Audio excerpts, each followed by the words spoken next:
Hey everybody, welcome back to the board meeting. Today we're going to be reviewing a game. This is a small button shy game. This is Wildtails Pirate Legacy. Now, what's interesting is it's a legacy game, as you might expect with the legacy name on there, and it's a button shy game. Button shy is known for these wallet-sized games that have 18 cards in them, and I've covered quite a bit of button shy games in the past, and I do like quite a few of their games. What I really like about button shy is they do a lot with a little. You know, there's only 18 cards in there, but a lot of these games feel like they have quite a bit of depth in there. But I got sent this game, and it was instantly interesting to me, or it had my intrigue, because it's an 18 card game that has a legacy aspect to it. Now, how much of a legacy aspect does it have? We'll get into that. How this game particularly works, and there are only 18 cards in here, but a lot of them are double-sided. So you can look at this game as kind of has almost 36 cards in it, because they're double-sided in each side. In this game, and I won't show any spoilers for this game because there is a campaign in this. It's a 9-game campaign for this game, and I ended up playing, I think, 13 times in this, because you got to win to advance kind of thing. But yeah, I played 13 games in this little campaign. Each of these games took about probably 15 to 20 minutes once I got the hang of the game and understood the mechanics of it. So in this game, and I won't show any spoilers, like I said, I'll just show you pictures from the very first game before any stickers get put on this board or these cards. This game is all about managing resources. You're going to have two characters, so it's either a 1 or 2 player game. If you're playing solo, you just control both of the characters. And I did go through this as a solo player. So you just control both of the characters. Each character takes turns to do something. And on your turn, you're going to basically be interacting with these scene cards for the most part. And the first option in the scene card is just to take the card as the resource. The second and third option is to pay a resource to get basically more resources. And the fourth option on all these scene cards is to do a skill check. And you have to pass a certain amount of skill, and you have 3 different skills that you have on your character, and you're going to get more skills as the game goes on. But you basically have to look at the next card and add that card's value to your skill check and see if that's more or equal to the current skill check value that you have to pass. And then that's going to get you resources. You're going to be spending those resources now on these objective cards. There's 2 objectives. By the end of the game, both your characters will have 2 objectives on them, and you have to pass those objectives 4 times on each character, and then you go on to eliminate the threat, and the threat's going to have you pass some kind of skill check in order to eliminate them. So if you pass both the objectives 4 times each, and then take care of the threat, you've won that game. And then you move on to the next game in this campaign. And the campaign, it has a little bit of a story to it. There is an app or a website that you'll go to, and it'll have that in your rule book where you go to. And there's nothing on that app. You don't need the app to play anything on there, but it will give you like a little story behind it. And it's just a little story behind a pirate, what you're doing as pirates. And it's the typical pirate-y stuff, you know, raiding and doing that stuff, and naval battles, things to that matter. And it's a cute little story. It's not like super in-depth, but it adds a little bit to your campaign. And so yeah, this is basically just an efficiency engine sort of game, where you're taking these resources and eliminating or passing objectives and taking out the threat. And you have to do that in so many rounds before the rounds run out.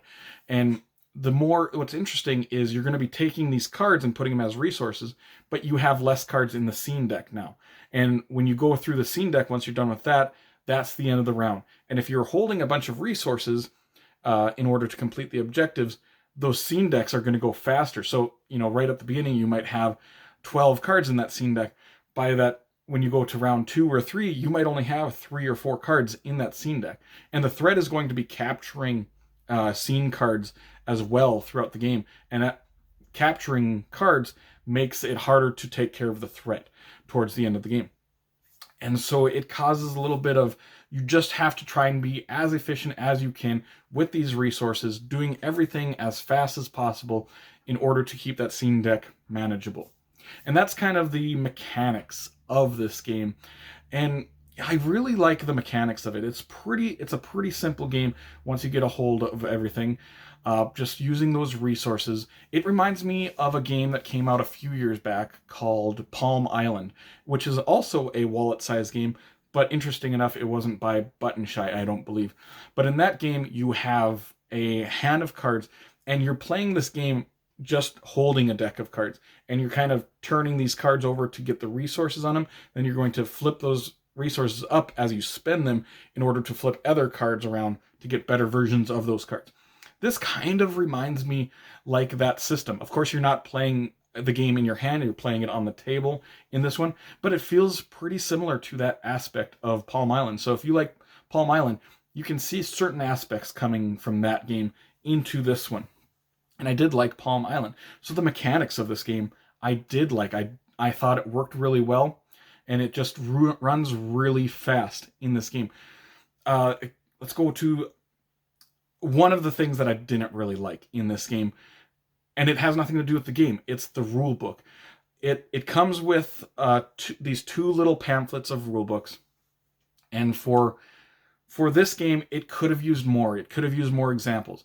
I read through the rule book a few different times, and I still didn't understand how to play the game. Wasn't quite grasping how to play it. I actually had to go on BoardGameGeek.com and read through a few forums and other people were having the same issue, that it wasn't quite clear how the game works through the rulebook. So I think they should have, if they didn't want to put a bigger rulebook in there, have a more definitive rulebook online somewhere where you could read through that.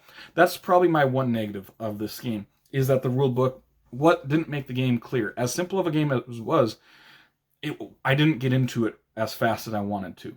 And with these Button Shy games, one of the things I do like about them is they're usually pretty simple games with depth. So that's like one of the main issues in this for myself. As far as variability from game to game, there's not going to be like a ton of variability. There are going to be different objectives, and the objectives are just going to have different resources that you have to spend in order to complete those objectives. The threats are going to be a little bit different. There's not going to be a ton of variability in this, but there is going to be slight variability from game to game. And so each game feels very similar from one game to the other, with just slight variations from game to game. The ease of play, it's fast. Like I said, once I got into the game, I was going through this game really fast. Some games 10, 15, 20 minutes for each of these games. And so as a whole, this campaign took me, I would say, about 5 hours total of gameplay in order to complete that. And so I think for your money, this is less than $20 to pick this up. For less than $20, you can pick a campaign style game and run through that and, have 5 hours of enjoyment. So I did like that. Now the legacy aspect, which is going to be one of the main reasons a lot of people are going to look in this game's direction, the legacy aspect of it. If you're thinking about Pandemic Legacy or Clank Legacy, Aeon's End Legacy, you're going to be a little bit underwhelmed by this legacy aspect. There's not a ton of customization in this. Your characters are going to get a couple extra powers throughout the game, and there's going to be a couple different things that happen. I won't go too much into detail about it, but if you're expecting like a huge amount of customization in this, that's not what this game is going to be. You have to look at this game as a Button Shy game first, a small little card game, and then that has some legacy aspects to it. So it's not a legacy game first, it's a Button Shy game first and foremost. But I did enjoy the customization on there, even though it's not to that level, and you can't really expect that with these wallet-sized games.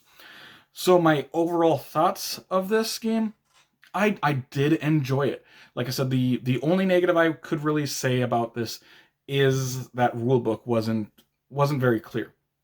And when you're going into this game, it really depends what you're looking at for this game. If you're looking for a game that's strictly a legacy game, this might not be one that you're going to want to get. But if you're looking at a Button Shy game, you want some little small simple game that's got some depth to it, has some like a fun efficiency puzzle in it, this might be one that you really like. I personally enjoyed this one quite a bit. This is going to get a 7.5 rating. It's a very solid game. The Button Shy, like I said, they do a lot with a little, and they've done a lot with a little in this game. And just creating a campaign-style legacy game with 18 cards is quite an achievement for them.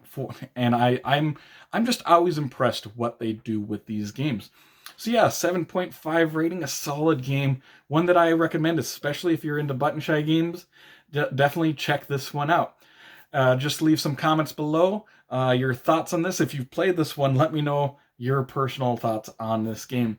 But if you did enjoy this video, make sure to like and subscribe to see more weekly content from me, Shane, at the board meeting in the future. Hope you all have an amazing day. Take care.